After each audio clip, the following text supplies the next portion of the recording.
O que eu tô falando é, nenhum lugar decente tem favela. Se você for pra algum lugar, qualquer lugar decente no mundo, isso seria um motivo de vergonha pra aquele estado, vergonha pra aquele município, e aquilo seria resolvido.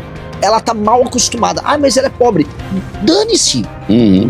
Dane-se. Se eu for justificar tudo que você é pobre, então o cara dá um tiro em você, ele é pobre, então não vai acontecer nada. Não, pô.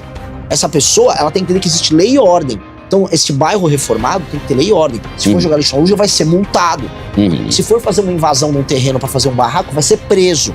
Se fazer barulho alto com a motoca, fazer um show, vai ser preso. E eles estabeleceram uma cultura em que até o presidente da república participa de mutirões de limpeza. Kigali é um brinco. São Paulo não é. Ruanda tava em guerra civil, no meio da África. Então assim, estamos tomando pau de todo mundo. Do Vietnã, da Índia. A Índia resolveu o problema de saneamento básico antes do Brasil. Com 1,3 bilhões de pessoas. Super pobre, com uma renda per capita menor do que a nossa. Aí, Ruanda resolve limpeza urbana. Botsuana faz a economia crescer mais que a nossa. É óbvio que o nosso problema é de liderança. Algo já da democracia, assim, ó, quanto mais pobres as pessoas, mais elas dependem do Estado. E mais elas votam no político corrupto que dá alguma coisinha pra elas. Mais elas vendem o voto, inclusive. E aí isso faz com que esse político seja hiperpoderoso. Aí esse político vai pra Brasília, fica mandando verba pra essa região dele. E essa verba que ele manda pra essa região dele, ele ainda desvia, bota no bolso, faz compra de voto, faz caixa 2. E aí ele exige que o governo seja uma grande máquina em que ele fica dragando. Fala galera, o corte de hoje está sensacional. Então já deixa o seu like, se inscreve e vamos ao vídeo. Fala muito sobre acabar com as favelas também. Esse é um dos pilares do seu... Pilares, porque assim, essa é uma coisa visível, factível e que afeta a vida de milhões de pessoas e que a gente naturalizou. A gente não naturalizou o crime no Brasil? Naturalizou. O crime naturalizado. Sim. Quando você anda com... Você precisa botar uma película no celular, não sei o quê, você precisa botar isso filme no carro, um muro na casa. Você naturalizou que o seu mundo é violento e você só se adaptou. Você nem reclama mais, você só se adapta. A favela também. As pessoas acharam que a favela faz parte da paisagem urbana e que a favela faz parte da cultura nossa. O que eu tô falando é, nenhum lugar decente tem favela.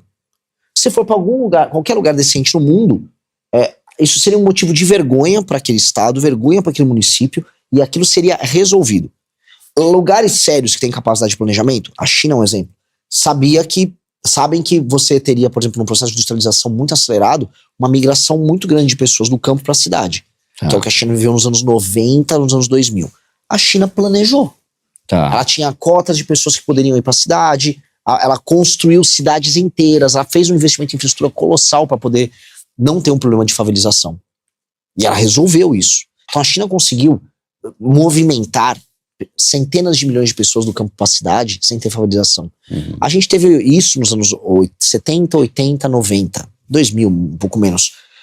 Que foi uma massa de pessoas que saíram do interior e foram para as cidades, especialmente do Nordeste, vieram para São Paulo. A gente não teve nenhum planejamento, não teve nenhum investimento, você criou um bolsão de pobreza. Nesse bolsão de pobreza, os índices de desenvolvimento humano são baixíssimos, a expectativa de vida é menor, o desempenho escolar das crianças é pior, as pessoas são muito mais pobres, o crime organizado vive ali, você tem doenças parasitárias oriundas da falta de saneamento básico. Então, em que sentido a favela é bom? A favela é ruim. A favela é muito ruim. A favela precisa deixar de ser favela. Então, Renan, qual é a sua proposta da favela? Ela não existe mais. A gente tem que transformar aquilo em bairro. E existem muitos modelos a adotar. Porque as favelas não são todas iguais. Uma favela que está numa encosta do morro, aquilo tem que ser retirado do morro e você tem que ter um conjunto habitacional em outro lugar com aquelas pessoas. A pessoa que mora numa favela plana, que já foi mais ou menos urbanizada, já tem as casinhas de alvenaria. Vamos quebrar as ruas, vamos fazer rua no meio. Então essas pessoas que vão perder a casa para passagem de ruas, pra você formar o bairro, ali você vai construir uns predinhos para elas. As outras, dá para manter a casa? Então vai ter que pintar a casa, vai ter que fazer as adequações, vai ter um custo, você vai ter a sua regularização fundiária, você vai ter seu título de propriedade. Aí você, com esse título de propriedade, o Estado pode investir para fazer as adequações ali, naquele bairro. Nos espaços que você separou, você tirou, você fez rua e diminuiu algumas casas, e você vai construir o prédio ele é vertical. Você reduz reduz o espaço horizontal coberto por casa. Ali você põe alguns implementos urbanos. Você pode botar uma praça, você pode botar uma delegacia de polícia, você pode botar uma escola, você pode abrir um espaço para instalar empresas, você pode fazer um coworking para empresários locais se instalarem. Você pode dar algum benefício fiscal. Esse faz sentido para empresas estarem aí, para as pessoas não precisarem pegar um trânsito gigante para ir para os outros lugares. e você transforma aquilo num bairro. Você arboriza, dá dignidade, aí muita lei e ordem. Porque aquelas pessoas que estão morando na favela estão acostumadas a ser tratadas como bicho. Elas estão acostumadas com pichação, com lixo largado no meio da rua.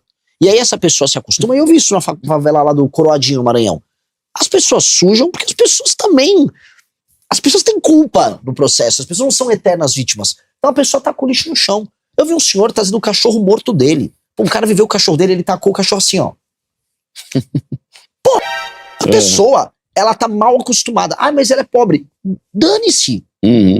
Dane-se. Se eu for justificar tudo porque você é pobre, então o cara deu um tiro em você, ele é pobre, então não vai acontecer nada. Não, pô. Essa pessoa, ela tem que entender que existe lei e ordem. Então, esse bairro reformado tem que ter lei e ordem. Se for jogar lixo na rua, vai ser multado. Se for fazer uma invasão num terreno pra fazer um barraco, vai ser preso. Se fazer barulho alto com a motoca, fazer um show, vai ser preso. É isso, pô. Sim. Lei e ordem. Aí aquilo lá. Aí fizeram isso. Singapura, Lee Kuan Yew. Esse homem, todo mundo tinha que estudar a história desse homem. É o homem que fez Singapura sair de uma vila favelizada de pescador para um dos melhores lugares do mundo. No começo, lei e ordem. Todo mundo falou, não, o pessoal de Singapura aqui é preguiçoso, o pessoal de Singapura é bagunceiro. Lei e ordem, 10, 15 anos as pessoas se acostumaram e cultivaram aquilo como cultura. Que é falo mal do brasileiro, né? Botou lei e ordem. Ó, cinto de segurança. Anos 90, ninguém usava. Hoje todo mundo usa. Hoje todo mundo, você pega um Uber, todo mundo te cobra, põe um cinto. A lei lá pra não fumar dentro do estabelecimento. Todo mundo fumava, veio a lei. Hoje você é considerado um absurdo uma pessoa entrar aqui dentro fumando. Mudou. Então a lei e ordem muda os costumes. A gente tem que impor isso em várias regiões, de modo as pessoas criarem a cultura. Kigali fica em Ruanda. Kigali era... Ruanda é um lugar que tinha guerra civil nos anos 90. Era tipo um inferno na terra. Aquelas guerras envolvendo os Tutsis, etc. Arrumaram Ruanda e falaram, ó, Kigali vai ser limpa. Impuseram multas muito caras para a população que sujasse a rua e eles estabeleceram uma cultura em que até o presidente da república participa de mutirões de limpeza. Kigali é um brinco. São Paulo não é. Ruanda estava em guerra civil, no meio da África. Então assim, estamos tomando pau de todo mundo. Do Vietnã, da Índia. A Índia resolveu o problema de saneamento básico antes do Brasil. Com 1,3 bilhões de pessoas. Super pobre, com uma renda per capita menor do que a nossa. Aí, Ruanda resolve limpeza urbana. Botsuana faz a economia crescer mais que a nossa. É óbvio que o nosso problema é de liderança. Mas você sabe se lá nesses países tipo Índia, por exemplo, também tem essa polarização no sentido de que a cada 4 anos muda totalmente? Eu vou falar um absurdo aqui, tá? Ditadura é uma desgraça. Mas pelo menos o cara fica o tempo todo, ele tem 40 anos pra mudar. Uma coisa que quebra as pernas no Brasil, ao meu ver, é esse negócio de que o cara tem 4 anos, aí na outra eleição vem outro que muda tudo, aí vem outro que muda tudo, e tudo é meio que 10, 15 anos, meio que longo prazo, né? Olha só, quase todos os grandes exemplos de crescimento de uma nação com a imposição da ordem, um grande ganho, ultimamente, não vieram, nesses últimos exemplos que eu tô dando aqui, com sistemas democráticos caóticos como a gente vive. Dito isso, você também consegue fazer uma democracia. A gente só tem que mudar o sistema de incentivos da nossa democracia. Nossa democracia é muito doente. Então o sistema de incentivos da nossa democracia é para você manter a pessoa pobre e comprar a pobreza dela. Você troca o favor do Estado com aquela pessoa pobre, e aí nessa troca você ganha uma vantagem, e aí você nunca consegue fazer mudanças rápidas. Enquanto que um ditador ou um regime semi-democrático consegue. Então a Índia tem uma democracia, ela conseguiu endereçar várias coisas. Isso acontece por várias razões. Você pode ter, por exemplo, uma democracia em que os polos concordam com o básico. Por exemplo, os países europeus no pós-guerra, todos democráticos, cresceram bastante e criaram um modelo. Todo mundo concordava na Europa pós-guerra que tinha que ter saneamento básico. Aqui não. Aqui não. Todo mundo concordava na Europa pós-guerra que assim, se você for assaltado, o bandido tem que ser preso. Aqui não. Aqui não. Porque são muito diferentes as ideias dos opostos. Assim, existe um problema que envolve, a esquerda, que ela é demente. A direita que não existia, agora existe, que ela é idiota, mas a esquerda ela é demente em termos de ideias, políticas públicas, ela é pouco funcional, ela se sabota. E existe uma coisa aqui, que é o centrão, que é uma coisa que não existe nessas nações. Ou se existe, existe de uma outra maneira. Que é basicamente uma classe política que ela ela vive da pobreza. Um político do centrão, um político que compra o voto do pobre, que gosta de dar assistência para uma pobre, que gosta de manter as pessoas na pobreza, que gosta de viver com o pires na mão. Um político do centrão, eu vou dar um exemplo, eu gravei um vídeo sobre esse cara. Tem um cara que chama Ciro Nogueira, foi alvo de uma operação agora da PF, envolvendo o Banco Master. O Ciro Nogueira foi, durante os últimos anos, um dos 5 políticos mais poderosos do Brasil. O Ciro Nogueira, a família dele controla uma cidade no Piauí chamada Dom Pedro II. É uma porcaria de cidade. Nunca melhorou. Ele tá mandando na política brasileira desde 95. A cidade dele continua mal. Ele é de um estado como o Piauí, que ele é senador há muitos anos. O Piauí é um dos piores estados do Brasil em quase todos os indicadores. Tá lá sempre disputando com o Maranhão, assim, os piores lugares. Maranhão, Alagoas, Piauí e alguns estados do norte. Não obstante, ele é muito poderoso. Ou seja, o que faz um cara de um estado muito mal administrado ser tão poderoso nacionalmente? Aí eu pego o Alcolumbre, presidente do Senado, é Dom Apá. O presidente da Câmara era o anterior de Alagoas e o atual é da Paraíba. Por que a gente é administrado por políticos que vêm dos lugares mais mal administrados? Numa empresa não é assim. Num time de futebol não é assim. Você contrataria como técnico do seu time de futebol o técnico da seleção brasileira, um cara que era técnico do time da Série C? Não. Ninguém faz isso. Mas o Brasil faz. Na política, quem manda em você são os caras dos piores lugares. Por quê? Quanto mais pobre o lugar que você administra, mais fácil você controlar as pessoas. E sendo fácil você controlar o seu eleitor não te cobra. Ele só quer que você dê uma grana pra ele. Ele não cobra uma posição ideológica, uma posição moral. Ele só quer que você cuide dele, porque ele tá muito pobre. Aí esse político, ele fica muito, a vida dele é muito fácil. Ele vai no governo federal, põe uma faca no pescoço do presidente e fala: me dá dinheiro, eu mando pra minha base, me reelejo, agora vamos fazer negócio. Agora me dá, eu quero fazer lobby. Aí ele fica rico, estando sempre no governo. Esse Ciro Nogueira, ele foi do governo Lula, ele foi do governo Fernando Henrique, ele foi do governo Lula, ele foi do governo Dilma, ele foi do governo Temer, ele foi do governo Bolsonaro e agora ele também é do governo Lula. Você não vai deixar ele no teu governo, nem né? Desculpa o palavrão, bota o pi também, mas nem ele, Antônio de Rueda, do União Brasil. Esses caras são parasitas. E esse é um problema maior do que a esquerda. Muito maior do que a esquerda. A esquerda tem ideias ruins. Agora a esquerda representa um nicho urbano de ideias ruins. Esses caras são os cafetões dos pobres do Brasil. Eles cafetinam as pessoas mais pobres. Eles são uma máquina de gerar pobreza. Esses caras precisam ser destruídos.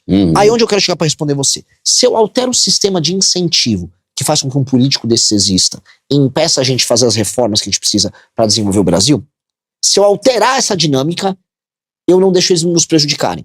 E aí eu tenho uma reforma toda que eu chamo de lei de responsabilidade gerencial, que muda, que é a verdadeira reforma política que a gente precisa fazer, que muda isso. E aí altera esse jogo. Se a gente alterar essa dinâmica, aí os próximos presidentes vão ter bem menos trabalho para fazer as reformas que fazem com que o Brasil funcione. Esse é o meu grande sonho. Eu falo muito de derrotar o crime. Agora, se a gente muda isso, a gente permite que a democracia brasileira, ela não atrapalhe o Brasil. Você se entende? Hoje, se a democracia brasileira faz com que o Alcolumbre dá uma pá mande em você, tem algo de errado na democracia brasileira. Se a democracia brasileira faz com que o Arthur Lira, de Alagoas, com mais de 10% de analfabeto, mande em você, tem algo de errado na democracia. E tem. Algo de errado na democracia, assim, quanto mais pobres as pessoas, mais elas dependem do Estado e mais elas votam no político corrupto que dá alguma coisinha pra elas.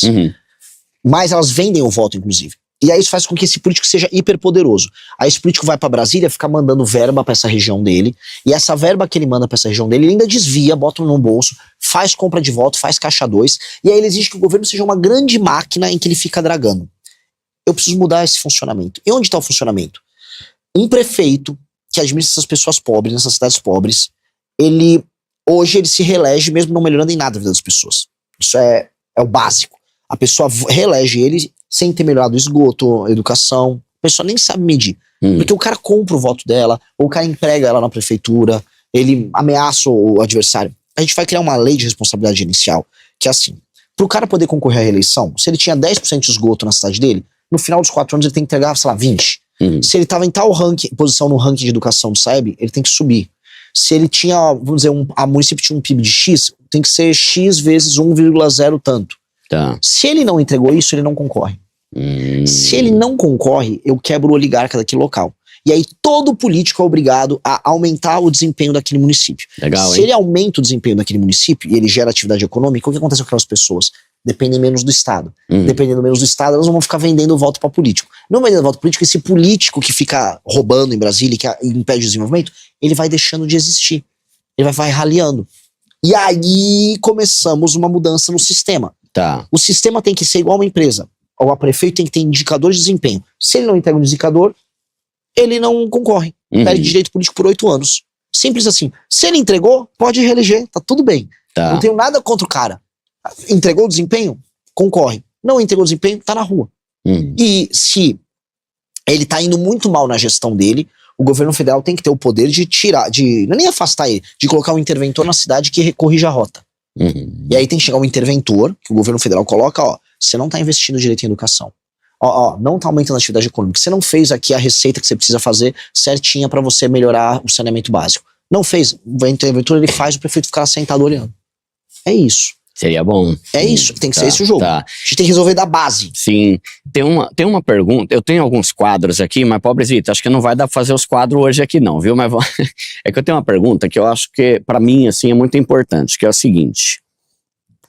Eu acho que o Bolsa Família, ele salva muita gente, mas também é muleta pra muita gente. E eu não viajo tanto o Brasil quanto você, mas como eu gosto muito de projeto social, eu vou muito pro sertão, pras quebradas aí, né? E eu vejo que muitas vezes falta emprego, e eu gosto muito da ideia do empreendedorismo mais do que o assistencialismo. Por exemplo, quando eu vou lá pro sertão, eu vejo muita gente que não tem água, pessoas que não têm emprego, e não só no sertão, mas na região norte ali tem muito. A maior desgraça, eu acho, do Brasil, que é o tráfico. Eu evito falar algumas palavras, porque senão a internet bloqueia, né? Mas tráfico infantil. Mano, se tem um bagulho que me deixa com ódio absurdo no coração. É, essas desgraças aí. Só que aí quando você vai lá...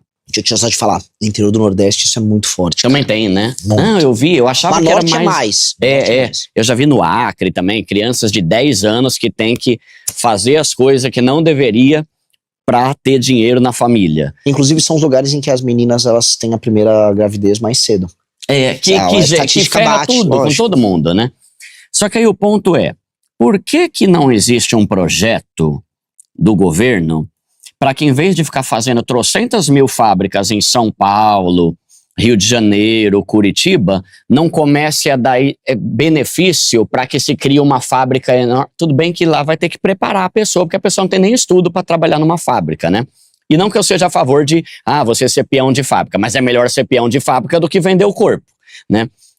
Não existe uma forma de a gente fazer com que tenham mais benefícios para que os grandes empresários migrem para essas áreas terríveis como Ilha de Marajó, região norte, onde tem muito problema com isso, sertão do Nordeste, onde não tem nem água. Vou dar um exemplo.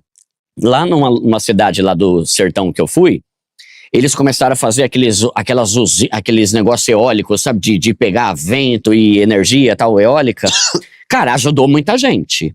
Só que foi um projeto. Por que não se faz um projeto para que as empresas criem fábricas lá para melhorar a região e ainda assim a empresa ter algum benefício, entende? Cara, esse é um dos temas que a gente mais discute. Eu vou te falar a resposta por que não fazem. Porque se você for instalar uma fábrica no meio do sertão, você não vai ter mercado consumidor próximo. Você não tem mão de obra. Você não tem segurança jurídica. Você não tem estrada pra escoar nada. É logística, né? É tudo muito ruim, muito difícil. Que droga, né? Uhum. É muito ruim e muito difícil. Esse é o status atual. Houve quem tentou? Houve. Houve uma tentativa que teve um resultado, se não brilhante, muito bom, que foi no interior do Ceará. Foi o resultado dos governos do Tasso Gereissati e do Ciro Gomes, com um homem chamado Raimundo Viana, que montou um plano de industrializar o sertão do Ceará e levou empresas de São Paulo e do Rio Grande do Sul para lá. E teve um sucesso relativo. Acho que você vai nas cidades, elas não se tornaram cidades colossais, mas são cidades melhores do que as contrapartes delas nos outros sertões. Isso aconteceu no Ceará. Só que o que eu acho que coisa que a gente precisa ter, coisa número 1, você precisa ter um ganho de competitividade geral do Brasil. Ou seja, o dinheiro tem que ser mais barato para todo mundo. A gente tem que ter capacidade de ter investimento, novamente, diminuir o gasto obrigatório, aumentar o discricionário, para você ter malha logística ferroviária e rodoviária abundante. Trem seria ótimo, né? Energia mais barata, energia abundante vira energia mais barata, e dinheiro mais barato, juros mais baratos. Com esses fatores, instalar as empresas em outros lugares já passa a ser mais racional. Porque hoje é tão difícil abrir uma empresa que só num lugar que se tenha uma condição muito boa, sei lá, em Campinas, é um puta ponto logístico, você tá em São Paulo, tem mão de obra, tem capital humano bom, você consegue tem estradas, você tem tudo. Então é mais fácil instalar em Campinas do que se instalar em Campina Grande, vamos colocar aí. Pra você conseguir, então assim, primeiro, uma reforma de competitividade gigante. 2, se você for fazer só subsídios aleatórios, você vai levar um setor pra lá, vira uma empresa, a empresa está naquele lugar, só que ela não ramifica. Você leva até uma fábrica, mas ela não gera um polo ao redor. Por exemplo, Pernambuco levou para a Zona da Mata a Fiat, que é a Fiat Chrysler. Você vai lá, ao redor da Fiat não tem nada. E as pessoas nem foram morar na cidade que chama Goiânia. É Goiânia ou Goiânia. Ninguém foi morar porque a cidade é ruim. Então mesmo as pessoas, elas saem de Recife de um ônibus, vão trabalhar naquela cidade e voltam de ônibus, ou outras saem de João Pessoa para ir trabalhar na fábrica da Fiat. O que isso quer dizer? É uma ilha. Para não ser uma ilha, você tem que... É a tese que a gente está trabalhando. Se aproveitar de cadeias pré-existentes e qualificar elas. Então você tem, por exemplo, agricultura na região de Petrolina. Boa. Com muita fruta. Pô, então vamos... Aí sim, oferta de crédito para quem quiser montar, por exemplo, sorvete. Você aumentar a cadeia de complexidade. Vamos exportar o sorvete, vamos exportar a polpa da fruta, vamos exportar o suco da fruta. Aí você aumenta a complexidade da cadeia, você começa a ter empregos de maior qualidade que pagam mais naquela região. Mesma coisa em outros pontos que você tem nessas regiões mais pobres, onde aquele investimento pontual já está pegando uma vantagem comparativa em uma produção pré-existente para você melhorar a qualidade ali. Paralelamente, aí sim, nós somos favoráveis à criação de uma zona econômica especial. A gente está desenvolvendo para o livro amarelo que a gente vai soltar em algumas regiões do Nordeste. Zona amarela, você falou? Zona econômica especial. O caderno é amarelo. Zona econômica, amarelo, tá. Zona econômica especial, tal qual acontece na China, voltada apenas para exportação. E aí você criar nessas regiões, vamos dizer, esses espaços em que empresas vão pagar ter um regime tributário diferenciado, mas um regime trabalhista diferenciado, um regime, um sistema muito simplificado para a abertura dessas empresas. E ali, nesse distritão, você produziria produtos voltados para exportação, qualificaria a mão de obra local e geraria atividade econômica concreta. Isso no Nordeste, especialmente nas regiões mais pobres, você tem muita importância, porque você tem hoje ainda terra barata, você ainda tem mão de obra barata pronta para ser qualificada. Você tem, do ponto de vista logístico, com os Estados Unidos e com a Europa, uma possibilidade muito maior do que aqui o Sudeste. E você consegue ter energia abundante. Inclusive no Pará, né? Que o Pará tá ali dos Estados Unidos já, né? Exato. E energia abundante, energia limpa, abundante. Inclusive, a gente viu, por conta da água e da energia, um data center gigantesco sendo instalado agora perto de Fortaleza, perto do Porto de Pecém. E o data center do TikTok, deu até uma discussão na internet, idiota. Mas sabe... Sim, existem oportunidades para empregos na área de indústria e serviços e você consegue, mas tem que fazer com inteligência. Por quê? Porque o Brasil está desde os anos 50 vindo com essa ideia. Eu vou industrializar o Nordeste. Aí teve a Sudene, não sei o quê, e não funcionou. Era só dinheiro que foi jogado, os caras roubavam e nunca funcionava. Porque você não alterou o sistema de incentivos, você não alterou os marcos regulatórios que geram competitividade. E aí não adianta, você cria até uma empresa, ela dura um tempo e depois vai embora, como foi a Ford na Bahia. A Ford foi incentivo fiscal. Deu incentivo fiscal, ficou um tempo, não deu certo, foi embora. E aí agora tá o BYD com a planta dela lá, né? Aí é outra história. Tá, entendi. Tem muitas questões envolvidas, tem, né? mas dá pra fazer, e eu concordo que precisa fazer feito isso. Acho que, assim, a gente só vai resolver o Brasil se a gente resolve essas regiões muito pobres do Brasil. Porque os políticos que ferram a gente vêm dessas regiões. Então, para resolver em escala, a gente precisa gerar atividade econômica urgente nessas regiões em que, como eu falei, no Nordeste, 40% das casas, dos domicílios, tem alguém recebendo Bolsa Família. Isso precisa acabar. Isso precisa reduzir, precisam ter atividade econômica. E é custo público, né? Gasto público. Lógico. Então, como fazer isso? Desesperadamente. Nós precisamos, em última instância, criar atividade econômica racional, não irracional, que é a Zona Franca de Manaus.